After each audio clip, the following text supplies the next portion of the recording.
చూసుకున్నట్లయితే ఏపీలో 2,00,000 మందికి నైపుణ్య శిక్షణ మైక్రోసాఫ్ట్‌తో ఏపీ ప్రభుత్వం ఎంఓయూ అయితే కుదుర్చుకోవడం జరిగింది.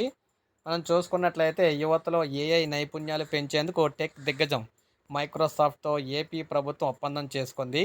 ఏఐ అంటే ఆర్టిఫిషియల్ ఇంటెలిజెన్స్ ఆధునిక సాంకేతిక పరిజ్ఞానంతో ఏడాది వ్యవధిలో 2,00,000 మందికి శిక్షణ ఇవ్వనున్నారు. ఈ మేరకు రాష్ట్ర ఐటీ శాఖ మంత్రి నారా లోకేష్ సమక్షంలో మైక్రోసాఫ్ట్, ఏపీఎస్ఎస్‌డి ఎంఓయూ అయితే చేసుకున్నాయి. ఈ ఐటీ ఇతర పరిశ్రమలకు అవసరమైన సిబ్బందిని తయారు చేయడమే ఈ ఒప్పందం ప్రధాన లక్ష్యం అన్నమాట.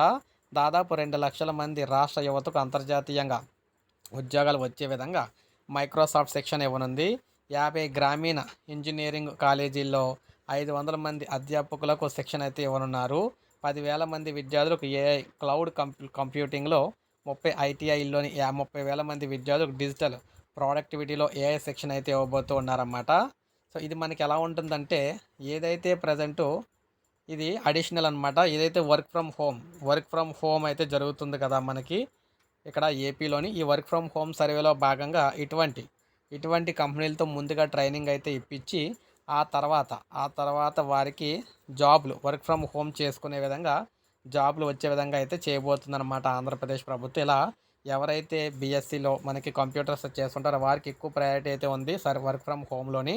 ఎందుకంటే వారికి ఇటువంటి పెద్ద పెద్ద సంస్థలతో ట్రైనింగ్ అయితే ఇప్పించి వర్క్ ఫ్రమ్ అయితే ఇప్పిస్తారన్నమాట కంపెనీల ద్వారానే. అప్పుడు వారందరూ కూడా వారి సొంత ఊర్లోనే ఉంటూ గ్రామ వార్డు సచివాలయం దగ్గరలోనే వారికి స్పేస్ అయితే క్రియేట్ చేస్తారు వర్క్ చేసుకోవడానికి. అప్పుడు వారైతే పని చేసుకోవచ్చు. అటువంటిదే మరొక ఇదనమాట ఇది. అటువంటిది ఇదొకటి. సో, వర్క్ ట్రైనింగ్ అయితే ఇప్పిస్తున్నారు. ఇదొక మంచి గుడ్ న్యూస్ అని చెప్పొచ్చు. ఇది మనకి వర్క్ ఫ్రమ్ హోమ్ ట్రైనింగ్ ఏదైతే మనకి ప్రెజెంట్ సర్వేలో ఉందో దానికి ఒక ముందడుగు అని చెప్పొచ్చు ఇది. సో, ఒక లైక్ చేయండి, సబ్స్క్రైబ్ చేసుకోండి. మన ఛానల్ సబ్స్క్రైబ్ చేసుకొని